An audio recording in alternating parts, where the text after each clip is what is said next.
수리남 보셨어요? 어제 뭐 몰아서 봤습니다. 그런 얘기 하는 거죠.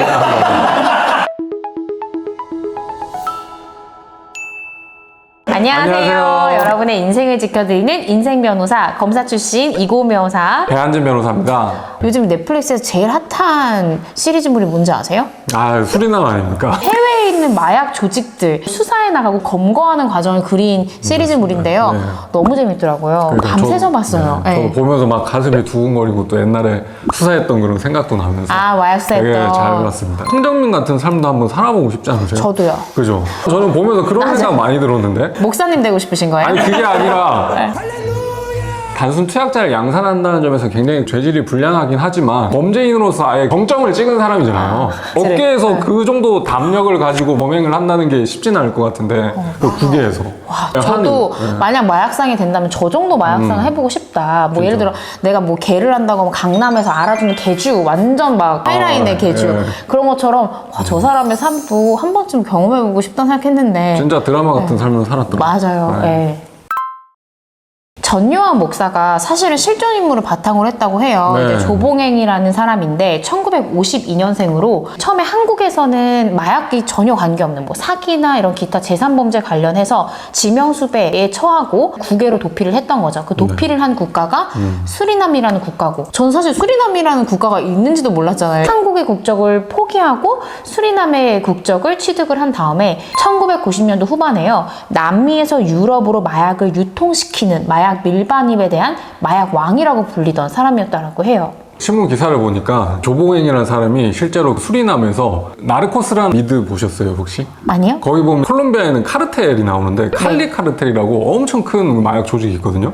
그 사람들로부터 물건 받아가지고 유통하는 엄청 큰 인물이었더라고요, 마약계에서는. 조봉행이 진짜 나쁜 게 마약을 이제 밀반입하면서 국내인 한국인을 이용해서 마약을 전달했단 말이에요. 조봉행이라는 사람이 한국 전달책한테 뭐 해외여행 보내준다. 네가 옮기는 물건은 보석류의 그런 원석이다 라고 속이면서 전달을 시키고 했던 것으로 확인이 됐습니다. 제가 네팔인 해외 마약 밀매 조직에 관련된 수사를 하면서 보니까 한국인이 그 현지에 여행사를 차려가지고 한국인 여행객들을 모집해서 가방을 전달해주고 그 물건만 하나 옮겨주면 여행 경비 다 대주겠다는 식으로 그 전달책들을 모집하는 사례를 봤는데 그렇게 요즘도 범행이 이루어지고 있다고 합니다. 수리남에서 보면은 첸젠이라는 중국 조직은 메스암페타민, 우리가 흔히 얘기하는 필로폰을 주로 다루고 유통을 하는 조직이고 전요한 목사는 코카인을 주로 유통하는 조직으로 나오는데 우리나라에서 가장 많이 소비되는 마약이 말씀하신 필로폰이잖아요. 메스암페타민. 그렇죠. 네. 국가마다 주로 소비되는 마약이 있는 것 같아요. 황정민 씨도 극 중에서 우리 한국에서는 코카인 잘 안 팔린다 뭐 이런 식으로 대사 치는 장면을 봤는데 그런데 전통적으로 한국은 코카인 소비가 약한 편 아닙니까? 실제로 한국에서는 필로폰이 압도적으로 많이 유통되고 있고 남미나 미국 같은 경우에는 코카인을 많이 소비를 하죠. 코카인도 그렇고 필로폰도 그렇고 상품의 어떤 질이 존재를 하거든요. 필로폰 같은 경우에는 그 순도가 중요하고 코카인이나 대마 같은 천연마약 같은 경우에는 코카나무, 대마의 품종 자체가 사실 좋아야 되거든요. 영화에서도 황정민이 하정우 씨를 데려가가지고 넓은 밭을 보여주잖아요. 네. 코카나무 밭인데 그렇게 좋은 환경에서 잘 자란 코카나무에서 코카인을 추출하면 그 상품성이 굉장히 있겠죠. 당연하겠지만 해보신 적은 없으시잖아요. 아, 없죠. 네. 막 이렇게 하는 건데 안 해봤어요. 비염이 있어가지고. 실제로 왜 사건에도 많고 그 장면에서도 되게 소름 끼쳤던 게 황정민이 자신을 신복하는 부하처럼 만들려고 어린아이한테도 코카인을 섞어서 마시게 하고 마약을 해서 아주 어린 나이부터 자기한테 정신적으로 지배를 당하게 하고 나중에는 그거에 중독되니까 이걸 먹으려면 내가 원하는 걸 해. 이런 식으로 사람을 지배시키는 장면이 좀 되게 실제 사건하다 보면은 마약을 서서히 중독시킨 다음에 마약을 빌미로 해서 성관계도 강요하고 여러 가지 불법 행위들을 시키는 경우들이 있는데 참 마약, 종교 그 두 가지에 끊어낼래야 끊어낼 수 없는 그걸 이용해서 굉장히 잘 만든 영화다라는 생각이 듭니다. 또 인상 깊었던 장면 중에 하나가 우영우에서 여성인권 변호사 역할을 했던 분이 황정민이 목사로 나오는데 그 목사의 여신도들을 관리하는 총책임자처럼 나오잖아요. 연기를 어찌나 그렇게 잘하시는지. 그러니까요. 여자 그 조직원들이 일렬로 쭉 서가지고 비닐봉지에 싼 알약 같은 굉장히 큰 관장약 같은 걸 삼키는 장면이 나와요. 그 안에는 코카인이 있는데 그걸 비닐로 싸가지고 먹고 그렇게 해서 운반을 하는 거잖아요. 그렇죠. 예, 실제로도 그런 일 좀 있지 않나요? 실제로도 그렇게 많이 운반을 해서 검거되기도 하고 신체 도구 좀 적발 가능성이 낮으니까 운반 수단으로 이용을 좀 하는 것 같습니다. 필로폰이나 코카인 같은 거를 비닐로 잘 싸가지고 먹은 다음에 한국에 돌아와가지고 설사약 같은 걸 먹어가지고 그렇죠. 그걸 빼내는 그런 식의 역할을 많이 하는데 이게 되게 위험한 게 위험하죠. 만약에 몸속에서 그게 터지면. 터진다라고 하면 바로 즉사하거든요. 그렇죠. 저는 좀 아쉬웠던 게 사실 거기서는 마치 국정원이 그 수사를 주도하는 것처럼 돼 있잖아요. 실제로는 검찰이 다 주도를 하죠. 그쵸. 국정원은 수사권이 없으니까 사실 정보 전달 역할만 하죠.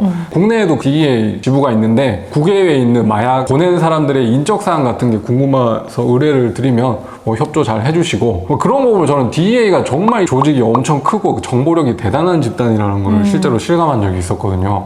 조봉행 씨가 2009년에 브라질에서 검거가 돼서 감옥에 있다가 몇 년 뒤에야 국내에 이제 강제 송환됐다는데 범죄인 인도 절차라는 게 타국에 공조 요청을 해서 타국 법원에서 승인 나고 국내로 강제 송환되기 때문에 상당 기간이 걸린 겁니다.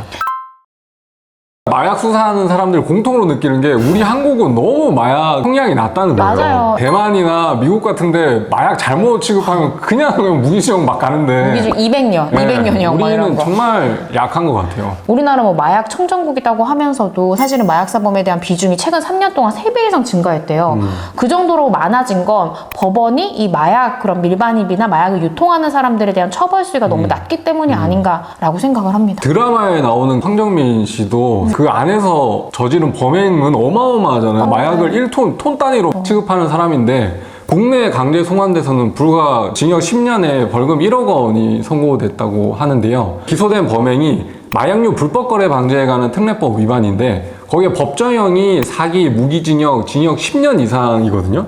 그다음에 필요적으로 벌금 1억 원을 병가하고 있는데 법정형의 최하한을 선고받은 거거든요. 그리고 재판을 담당했던 판사님이 마약 사건에 대한 인식이 조금 약했던 측면도 있거든요. 판결 이후에 마약이 국내로 반입되지 않고 국외에서 이뤄진 범행이니까 참작할 사유가 있다고 판결을 했던데 마약 사건이라는 기본적으로 국제범죄거든요. 국내로 뭐 반입되지 않다 그래도 전 세계인을 대상으로 한 범죄이기 때문에 무조건 엄벌해야 되는 겁니다.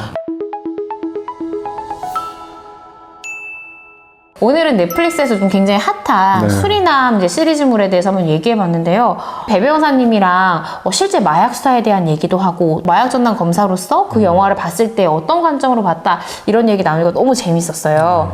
여러분들 재밌으셨죠? 그리고 요즘에 구독 안 하시고 보시는 분들 많으신 것 같은데 이 영상 재밌으셨다면 좋아요와 구독, 알림 설정까지 부탁드립니다. 안녕.